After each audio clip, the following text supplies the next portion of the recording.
bertemu lagi dalam pembahasan Matematika Dasar 1 dan masih juga kita membahas dari bab 3, aplikasi turunan, yang kali ini akan dibahas secara spesifik adalah mengenai masalah maksimum dan minimum. Jadi nantinya kita akan menyelesaikan masalah maksimum dan minimum dari soal-soal ataupun permasalahan yang diberikan. Nah, untuk lebih jelasnya kita langsung saja. Ada beberapa langkah yang dapat diambil untuk menentukan nilai maksimum ataupun nilai minimum ya. Yang pertama adalah membuat sebuah gambar untuk masalah yang diberikan dan berikan variabel yang sesuai. Ini untuk memudahkan kita melihat gambaran seperti apa permasalahan maksimum ataupun minimum yang mau kita tentukan gitu ya. Terus yang kedua adalah tuliskan rumus untuk fungsi tujuan yang harus dimaksimumkan ataupun diminimumkan. Oke. Nah, selanjutnya gunakan kondisi masalah untuk menghilangkan semua kecuali satu dari variabel tersebut sehingga fungsi tujuan hanya mengandung variabel tunggal. Tujuannya apa? Supaya nanti ketika variabel tunggal ini dicari turunannya akan lebih mudah karena kita akan menentukan turunan hanya terhadap satu variabel saja, ya kan? Nggak mungkin kita menggunakan dua variabel dalam hal ini ya. Ya bisa aja sih, tapi kita fokusnya untuk yang satu variabel saja. Jadi kita harus menghilangkan kecuali satu variabel. Karena satu variabel inilah yang nanti akan kita turunkan, ya kan? Untuk menentukan maksimum ataupun minimumnya. Nah, terakhir adalah substitusikan nilai kritis ke dalam fungsi tujuan atau gunakan teori uji turunan pertama dan kedua. Oke, jadi kita menentukannya itu dengan uji turunan ke satu ataupun uji turunan yang kedua. Nah, kalau gitu kita lihat contohnya saja biar lebih jelas. Contoh pertama, misalnya gini, kita punya suatu papan yang ukurannya 24 inci dan lebarnya itu 9 inci. Panjangnya 24 inci, lebarnya 9 inci. Yang mau kita lakukan adalah kita mau bikin kotak dengan menggunakan karton ini tadi ya. Dengan menggunakan kertas ini tadi. Dimana cara yang dilakukan adalah dengan memotong segi 4 itu identik pada keempat pojok dan melipat ke atas sisinya. Ceritanya ini kartonnya tadi nih ya, ini si kartonnya tadi, ya kan? Panjangnya itu 24, lebarnya itu 9. Nah, karena kita mau bikin kotak kan ceritanya ini nanti dilipat ke atas nih, sisi-sisinya ini, yang sisi-sisi di pinggirnya ini. Cuman, ukurannya itu kita mau tentukan berapa, ya, sedemikian sehingga volume dari kotak ini maksimum, sebesar-besarnya, gitu. Semaksimum mungkin. Oke, nah kalau gitu apa yang dilakukan? Yang pertama adalah kita akan cari ukuran kotak yang volumenya maksimum. Kemudian yang kedua adalah kita akan tentukan volume maksimumnya itu berapa, gitu ya. Jadi dengan kata lain gini, kotak ini akan dipotong seukuran X pada pojok-pojoknya. Pada pojok-pojoknya, ntar saya butuh pen. Oke, kotak ini akan dipotong sebesar X pada pojok-pojoknya, gitu ya. Dengan sisi-sisi yang besarnya adalah X. X ini yang akan kita cari, besarnya itu berapa. Kan? Nah, kalau gitu caranya seperti apa? Baik, saya akan ke notes-nya aja biar lebih gampang jelasinnya ya. Ini tadi udah saya tulis juga. Oke, so ini dia. Kita misalkan X itu sebagai sisi segi 4 yang harus dipotong. Kemudian volume ini kita misalkan sebagai V gitu ya. Ini nggak bisa ingat. Oke, V ini sebagai volume kotak. Oke, nah jadi ukurannya si volume ini kan nanti panjang kali lebar kali tinggi, ya nggak? V-nya ini nanti akan sama dengan panjang kali lebar kali tinggi. Tadi sudah diketahui bahwa panjangnya itu yang ini. Ini panjang semua kartonnya, bukan panjang kotaknya ya. Panjang semua kartonnya itu 24. Tapi karena kita mau ngambil memaksimumkan volumenya, berarti panjangnya si kotak ini, ingat ya, ini panjangnya si kotak ini adalah 24 dikurang 2x. Gitu. 24 dikurang 2x. Kemudian lebarnya adalah yang ini. Ini lebarnya kotak 9, tapi lebarnya karton itu 9. Tapi lebarnya kotak itu adalah 9 dikurang 2x, kan diambil x di sininya ngambil x, jadi 2x. Jadi lebarnya itu adalah 9 dikurang 2x. Sementara tingginya adalah si x-nya ini kan. Nah, kayak gini dia. Oke, ini kalau mau diselesaikan, saya pakai warna yang lain aja biar kelihatan. Ini nanti jadinya 216 ya. Kita ngaliin yang di dalam kurung aja dulu ya. Jadi ini 216, 24 kali 9 kan ya. Terus udah gitu, ini ada negatif 2 dikali 9 sama dengan negatif 18x. Terus ada 24 kali 2, 48 ya, 48 minus 48 dengan minus 18 berarti minus. Oke, minus 66x ya jadinya ya. Min 48 dengan minus 18. Minus 66x.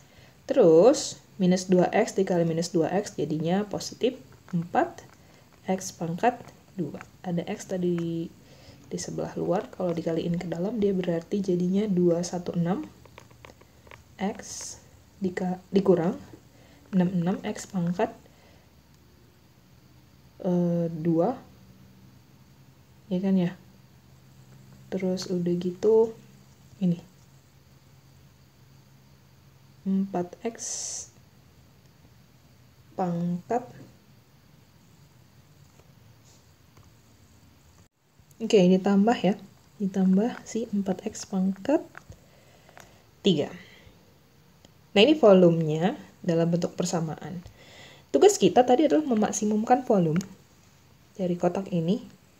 Oke, memaksimumkan si volume dari si kotak ini tadi. Jadi, sekarang prinsip untuk memaksimumkan volume ini adalah menentukan titik stasioner. Titik stasioner yang berarti bahwa mencari turunan pertama yang sama dengan 0. Ya kan? Jadi ceritanya di sini kita memaksimumkan volume kotak ya, yang dimaksud ya, volume kotak dengan cara menentukan titik stasionernya, yaitu dV dx-nya sama dengan 0. Oke, tujuannya apa? Tujuannya adalah sehingga kita bisa dapat x-nya sama dengan berapa gitu. X-nya berapa? Sebagai titik stasionernya tentu saja ya. Oke, perlu diingat juga di sini bahwa ini X ini ada di antara nilai, saya bikin notes-nya ya, bahwa nilai X kita ada di dalam interval 0 sampai dengan 4,5. Ya, intervalnya itu di 0 sampai dengan 4,5. Tahu dari mana? Karena si ininya kan panjangnya 9 nih semuanya. Oke. Jadi kalau misalnya 9 dikurang 2x, kalau disamain 2x sama dengan 9, berarti kan x-nya sama dengan 4,5 kan gitu ya. Jadi rentang x ini besarnya adalah di antara 0 sampai dengan 4,5. Oke. Nah, sekarang kita tentuin dulu turunan volume terhadap x-nya ya. Tadi sudah diberikan 216x dikurang 66x kuadrat ditambah 4x pangkat 3. Sehingga si dV dx ini sama dengan kan gitu 216x kalau diturunkan berarti jadi 216. Negatif 66x kuadrat diturunkan berarti negatif 66 kali 2 132x. Terus udah gitu 4x pangkat 3 diturunkan berarti jadi 12x pangkat 2 ya, kan berkurang 1. Oke, coba kita beresin dulu. Ini pemfaktorannya bisa ngambil pengalinya 12. 12 saya keluarin dulu. Terus yang di dalam ini jadi apa nih? 216. 216 ini tadi kalau Anda perhatiin ini adalah perkalian dari 24 sampai dengan 9 kan? 24 dengan 9. 24 aja bagi 12. Dapat 2. 2 kali 9, 18. So, ini 18. Gitu. 132 ini adalah 12 kali 11. Jadi ini 11 X. Terus 12X pangkat 2. Oh iya, berarti jadi 1 ya. Plus X pangkat 2. Kalau mau ditulis pangkat yang paling tinggi di depan juga boleh, tidak masalah. Jadi sekarang saya punya X kuadrat dikurang 11X ditambah 18. Oke. Kita tadi mau menentukan dv dx yang sama dengan 0, yang artinya kita harus mencari pembuat 0 dari persamaan yang terakhir ini. Berarti ini 12 dikali, faktorkan dulu lah ya. Apa nih? X 9 dengan 2. Tinggal tandanya berarti, oke, sama-sama negatif ya. Atau pembuat 0-nya itu adalah, X sama dengan 2 atau X sama dengan 9. Oke, X sama dengan 2 atau X sama dengan 9. Saya geser dulu ke bawah. Nah, tapi ya, kan tadi ini udah dibatasin kan. Untuk X itu ada di interval 0 sampai dengan 4,5. Nah, berarti kita nggak boleh menggunakan X yang lebih dari interval ini. Yang mungkin adalah X sama dengan 2. 9 kan udah nggak lagi kan? Oke, so 9 ini bukan merupakan interval dari si 0 sampai dengan 4,5. 4,5. Oke, sehingga yang menjadi titik kritisnya adalah, titik kritis dari persamaan yang sebelumnya itu adalah X sama dengan 0, terus udah gitu X sama dengan 2, dan si X sama dengan 4,5. Ini dari teorema ya, kan di kedua titik ujung boleh diambil, dan kemudian yang dari titik stasioner boleh diambil.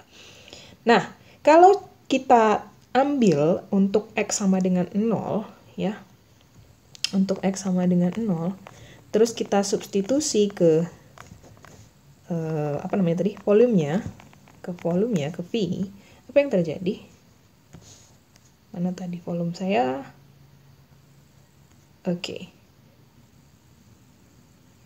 Volumenya, kita substitusi aja salah satu X-nya itu jadi 0. Ini, untuk X di luar ini aja kan dia jadi ngaliin semuanya ini dengan 0 kan, berarti sama dengan 0. Volumenya sama dengan 0. Oke, jadi kita nggak mungkin menggunakan V-nya sama dengan 0. Bagaimana dengan yang X sama dengan 4,5? Kita substitusi juga nih ke volume. Apa yang terjadi? Kita masukin 4,5. Ke sini aja kita masukin. Ya kan? X sama dengan 4,5, 2 kali 4,5 sama dengan 9. 9 kurang 9 sama dengan 0. Salah satu pengalinya ini jadi 0. Ya kan? Otomatis kan semua yang dikalikan ini sama dengan 0. Jadi volumenya di sini juga nanti bakalan sama dengan 0. Iya.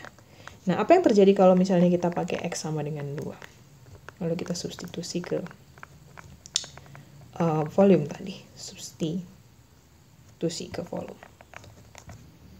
Oke, kita tahu bahwa volume ditentukan oleh rumus berikut. 24 dikurang 2X kali 9 dikurang 2X dikali X. Oke, so volumenya sama dengan, kan gitu ya, kita pindahin aja dikit di sini.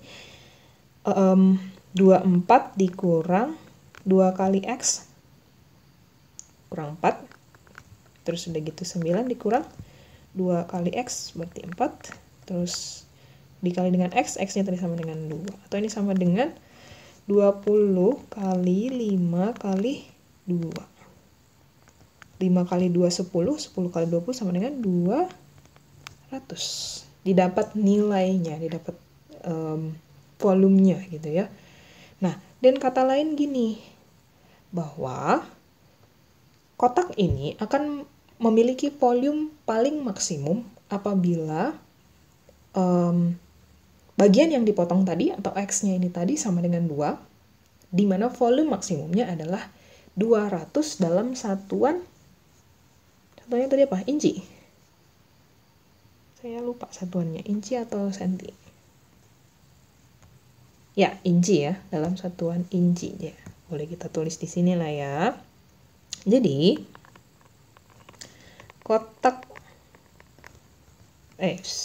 volume kotak akan maksimum gitu kan ya. Volume kotak akan maksimum.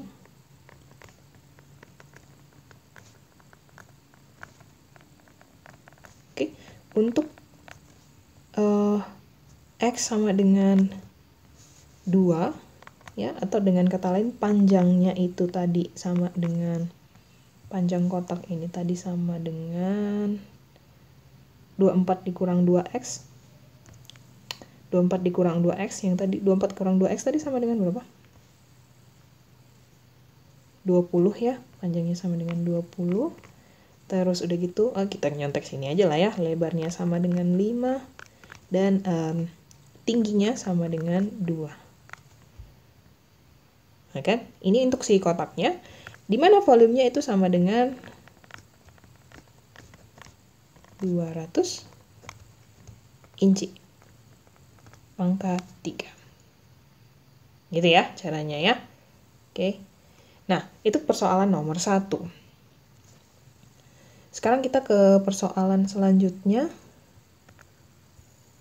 Contoh 2. Ceritanya ada seorang petani yang mempunyai 100 meter kawat dan itu akan digunakan untuk membuat kandang identik yang berdampingan. Berapa ukuran keliling kandang yang mempunyai luas maksimum? Oke. Kawat yang dimaksud ini bukan seutas kawat doang sih sebenarnya. Kayak kalau kalian bayangkan kawat yang 2 dimensi gitu kan, yang apa sih, yang bisa nutupin satu pagar gitu. Nah, maksudnya kawat yang seperti itu. Ceritanya si petani ini mau bikin kawat itu untuk bikin kandang ayam gitu kan. Nah, jadi kalau dimodelkan kandang ayamnya ini, dia tuh nanti seperti ini ya. Sebentar, saya ke catatan saya selanjutnya. Nah, ini dia. So, ini dia si kandang ayam yang dimaksud gitu kan. Karena dia ada 2 kandangnya berdampingan dan identik, yang berarti luasnya sama besar gitu. Oke.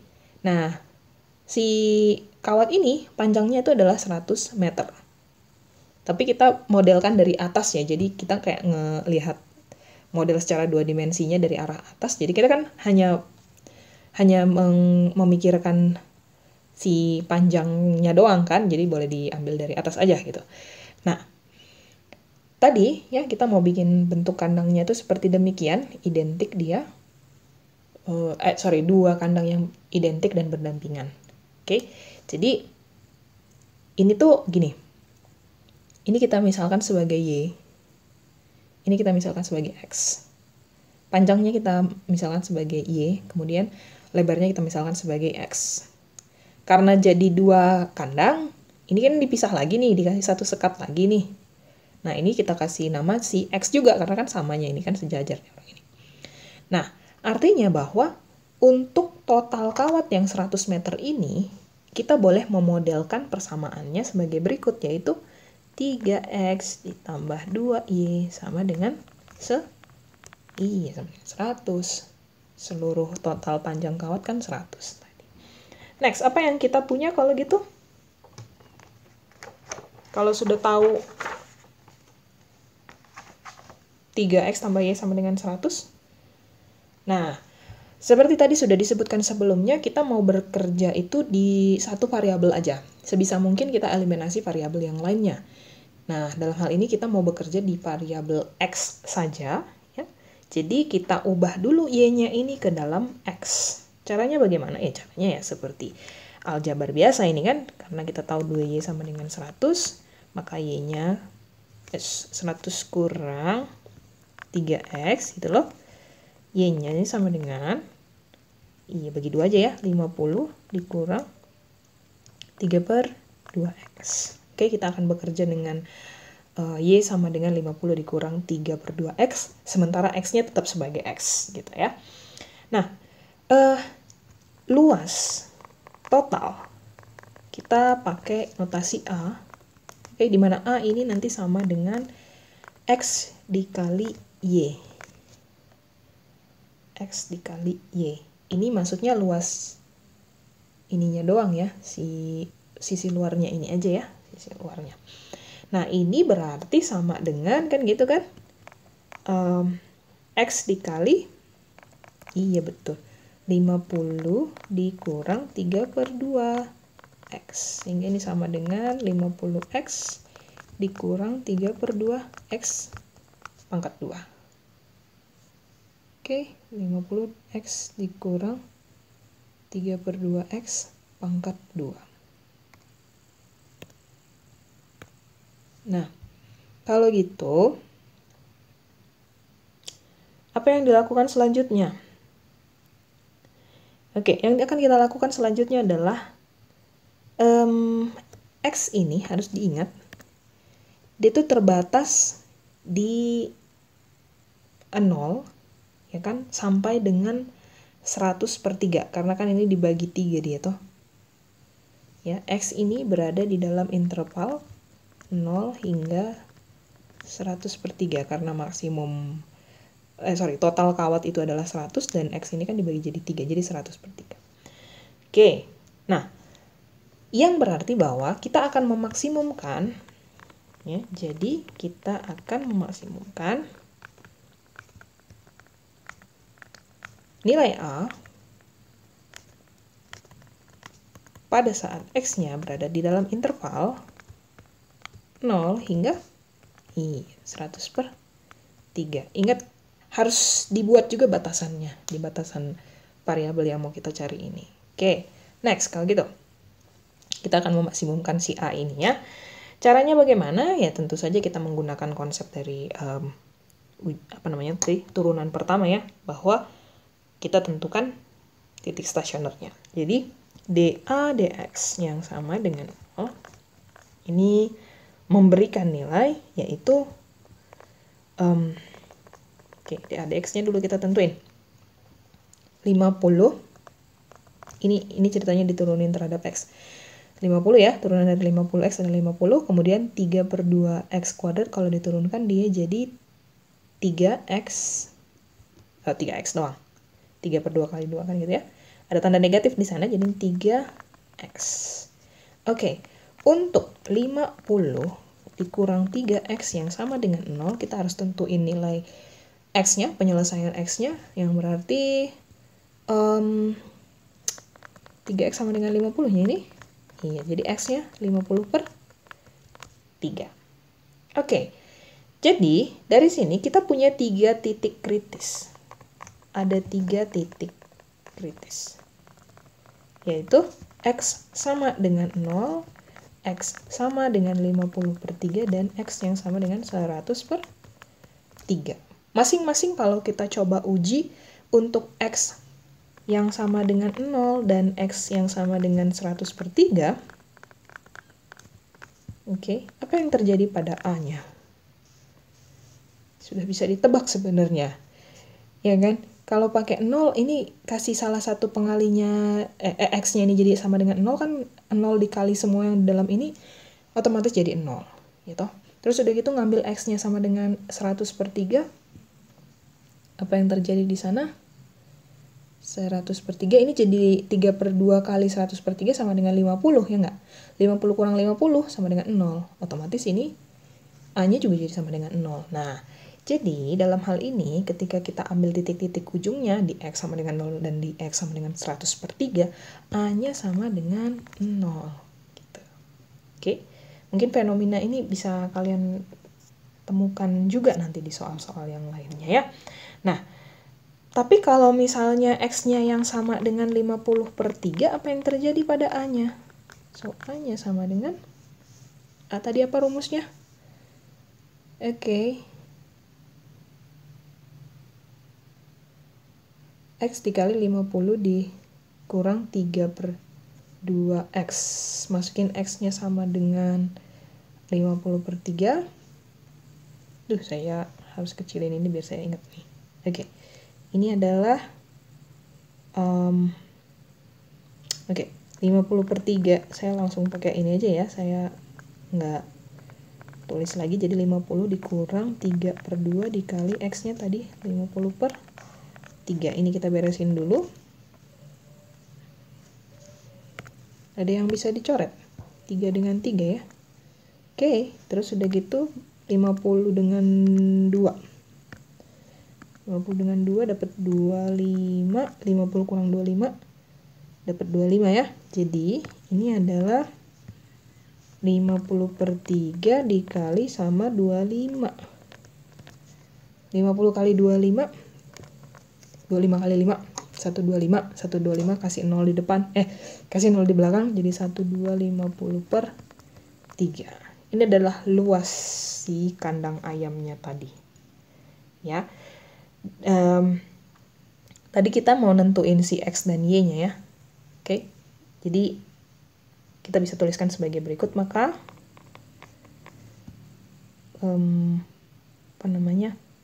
luas maksimum ini sama dengan A ya, tadi yang 1250/3. Terus udah gitu untuk X sama dengan 50/3 ya, atau ini tadi lebarnya ya. Lebarnya, untuk lebar sama dengan X. Lebarnya sama dengan 50/3 dan panjangnya sama dengan apa tadi rumus untuk panjang? Y sama dengan 50 dikurang 3/2X. 50 dikurang 3/2X. Oh, ini aja ya, kita pakai substitusi yang di dalam sini. 25 ya tadi ya. Panjang sama dengan 25. Oke, panjang sama dengan 25. Dan ini diberikan oleh Y sebetulnya. Dengan Y sama dengan 2. Oke. Gampang ya. Tinggal cari stasionernya, temukan X-nya, kemudian balikin ke fungsi awal, dapat hasilnya. Oke. Pertanyaan selanjutnya itu diberikan oleh, kali ini ada contoh 3. Ada satu silinder tegak yang diletakkan di dalam sebuah kerucut. Nah, ukuran dari silinder ini boleh berubah-berubah sedemikian, tapi kita mencari yang mau kita cari itu adalah volume untuk si silinder ini dengan nilai semaksimum mungkin. Nah, ukurannya boleh berubah-berubah seperti tadi saya sudah bilang. Jadi jari-jarinya bisa berubah, tingginya juga bisa berubah. Dengan tujuan apa? Dengan tujuan volume dari silinder ini sebesar mungkin atau semaksimal mungkin. Oke. Jadi kalau dikasih ilustrasinya dia kayak gini lah ya. Oke, bisa diperhatikan di sana bahwa si silinder ini, kalau misalnya jari-jarinya semakin mendekat kepada atau semakin menuju kepada jari-jari kerucut kita, maka volumenya juga akan menuju 0. Ya toh, volumenya akan menuju 0. Semakin menuju jari-jari dari silinder ini semakin menuju kepada jari-jari dari kerucut, maka volumenya akan menuju 0. Nah, kalau si silinder ini makin tinggi, ya kan, itu juga volumenya sebenarnya menuju kepada 0 dan jari-jarinya semakin kecil. Oke, jari-jarinya akan semakin kecil. Nah, kita modelkan dulu kalau gitu ya, ilustrasi seperti demikian. Kita ke notes-nya aja. Ini dia ya. Jadi kayak gini. Ini si kerucutnya tadi. Oke, di dalam kerucut itu ada sebuah tabung, ada sebuah silinder. Nah, diberikan tinggi dari si kerucut itu adalah A, kemudian tinggi dari si silinder adalah H, oke. Kemudian jari-jari dari si kerucut itu B, dan jari-jari dari si silinder adalah R. Tujuannya apa? Tujuannya adalah agar kita bisa menemukan segitiga sebangun ya. Kalau pakai segitiga sebangun kan nanti tinggal pakai perbandingan gitu kan. Jadi maksudnya nanti di sini ini jadi segitiga dia toh, yang ininya. Nih saya kasih warna kuning aja biar lebih jelas. Ini jadi satu segitiga nih. Nggak kelihatan ternyata. Oke, oranye mungkin lebih kelihatan. Ini jadi satu segitiga nih. Ya enggak? Yang saya artir ini. Jadi satu segitiga. Oke, terus udah gitu, ini juga jadi satu segitiga. Gitu ya. Tunggu, saya pakai warna lain deh, biar lebih kelihatan. Nah, ini juga jadi satu segitiga. Dimana kedua segitiga ini sebangun. Yang artinya bahwa perbandingan sisi-sisinya itu akan sama. Perbandingan sisi segitiga yang satu terhadap sisi segitiga yang lain akan sama. Yang mau kita bandingkan sisi yang mana? Nanti kita lihat lebih jelas lagi ya. Tapi di sini kita udah lihat gambarannya sih sebenarnya. Ini bahwa A berbanding B, ya kan? A banding B, oke, A banding B akan sama dengan A dikurang H banding R. Nah, dari situ. Dari situ nanti kita mau pakai konsepnya. Oke. Masalahnya adalah variabel apa yang mau kita maksimumkan. Ya kan? Karena kan tadi kita disuruh milihnya satu sebenarnya. Bisa kita maksimumkan tinggi, bisa kita maksimumkan jari-jari. Silinder ya, berbicara di silinder. Kita bisa memaksimumkan jari-jari silinder, kita bisa memaksimumkan tinggi silinder. Tapi ingat bahwa rumus volume untuk silinder itu kan V sama dengan PR kuadrat H kan, R kuadrat. PR kuadrat H. Oke, dalam hal ini berarti yang punya pengaruh signifikan itu di R-nya. Karena dia dikuadratkan gitu. Kalau R-nya makin kecil, otomatis ini ikutan makin kecil kan. Jadi kalau R-nya makin besar, ya otomatis R-nya akan makin besar secara signifikan gitu. Dibandingkan dengan kalau misalnya kita milih H yang dimaksimumkan atau diminimumkan, itu pengaruhnya nggak sesignifikan ketika kita menggunakan si R-nya sebagai variabel. Jadi kita mau supaya nantinya ya kita akan memaksimumkan R, oke, akan memaksimumkan R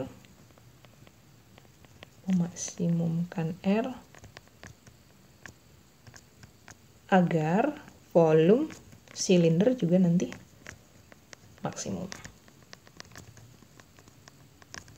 Nah, untuk itu kita harus tetapkan dulu bahwa R ini nanti lebih dari si H. Oke, pada saat nilai maksimumnya tentu saja.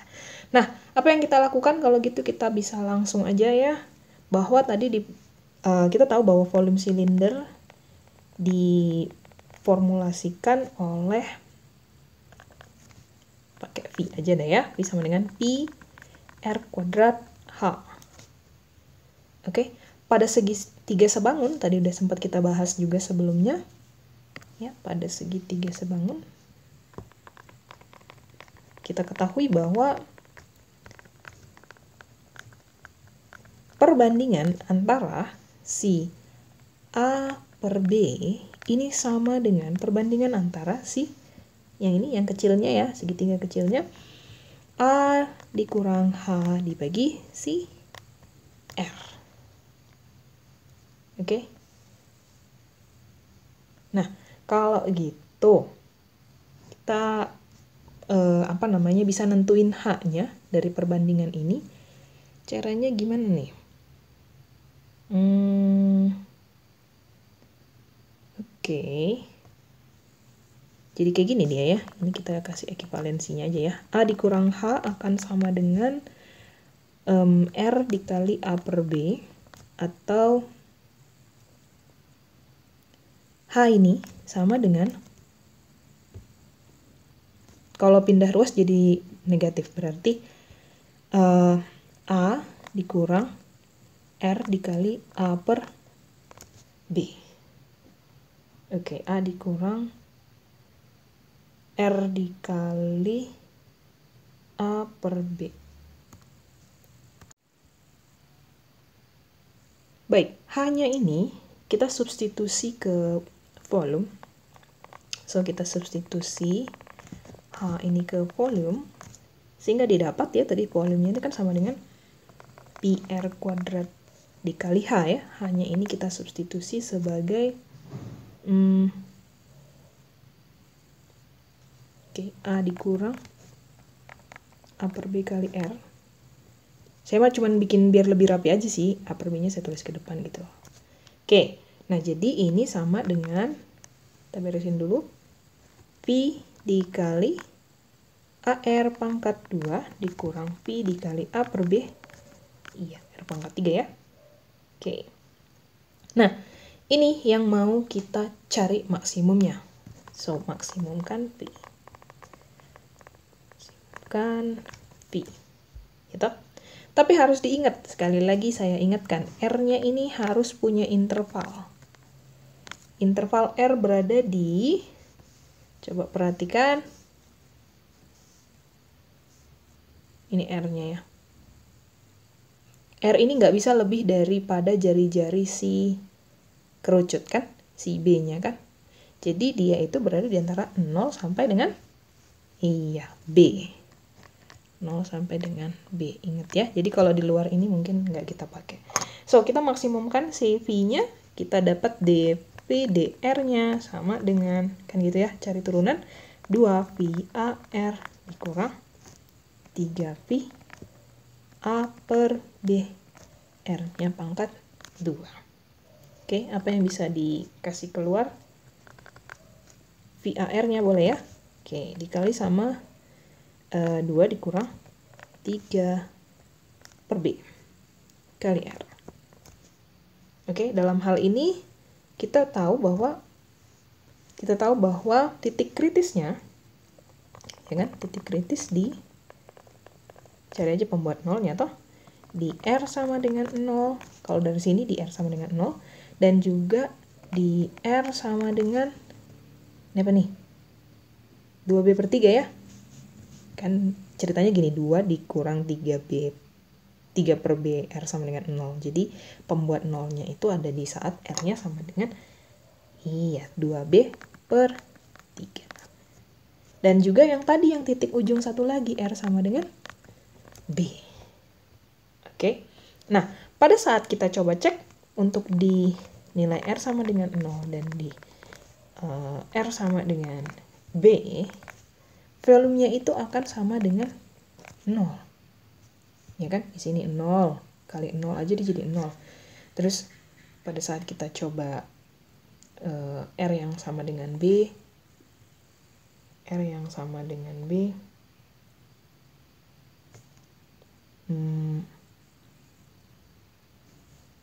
ininya ya, si siapa namanya? Jadi 2 dikurang, oke kita cek aja dulu ya untuk mastiin. Kalau misalnya R-nya yang sama dengan B, ininya tuh jadi PAB dikurang, itu 2 dikurang 3 per B kali B, ini jadinya habis ya. Oke, 2 dikurang 3 sama dengan negatif 1.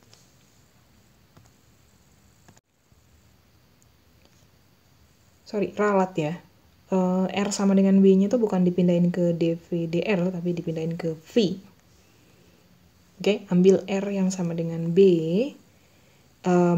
Ini kan nanti R-nya kalau misalnya sama dengan B kan jadinya B per B jadi 1 ya, 1 kali A sama dengan A dikurang A sama dengan 0. Nah, itu menyebabkan V-nya nanti akan sama dengan 0. Jadi bukan di dV-nya, tapi di V-nya ya. Jadi di R sama dengan 0 dan di R sama dengan B, V-nya sama dengan 0.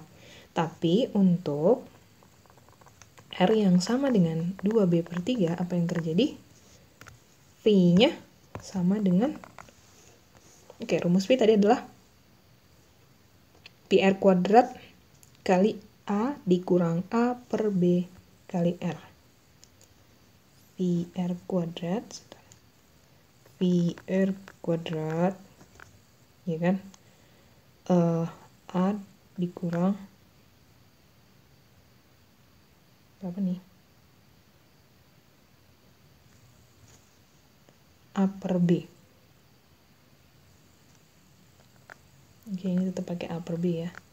Tapi R-nya digunakan 2B per 3. Oke. Kita beresin dulu. B sama 2B tersisa 2. Jadi ini adalah A dikurang 2 per 3B. Kok jadi B lagi? 2 per 3A ya. Oke, yang ini hasilnya sama dengan sepertiga A ya. Oke, sepertiga A. Sepertiga A dikali dengan VR kuadrat. Ya udah nggak apa-apa, kita tuliskan aja deh sebagai variabel dulu ya. So, ini sama dengan sepertiga A VR kuadrat volumenya. Oke, gitu ya. Jadi, maksimum dari volume ini, ya kan, jadi volume maksimum itu diberikan oleh volume silinder maksimum itu diberikan oleh sepertiga A pi R kuadrat, di mana R-nya ini, R silindernya ini tadi sama dengan 2B per 3, gitu. Dan H-nya ini sama dengan, yang di dalam ini aja kita pakai 1 per 3 A. Oke, H-nya sama dengan 1 per 3 A. Bisa ya? Ups, kenapa ini kehapus lagi? Oke, kayak gitu pengerjaannya untuk menentukan volume maksimum. Kita kembali ke slide-nya dulu. Nah, jadi selanjutnya adalah kita boleh kerjain soal latihan yang diberikan dari halaman 174 untuk nomor 18, 25, dan 31. Coba tentukan. Seperti ini menentukan nilai maksimum atau nilai minimum ya, kalau begini ya. Oke, kalau begitu silahkan ambil waktunya untuk bekerja. Selamat mengerjakan dan terima kasih atas perhatiannya sudah menyimak video pembahasan ini.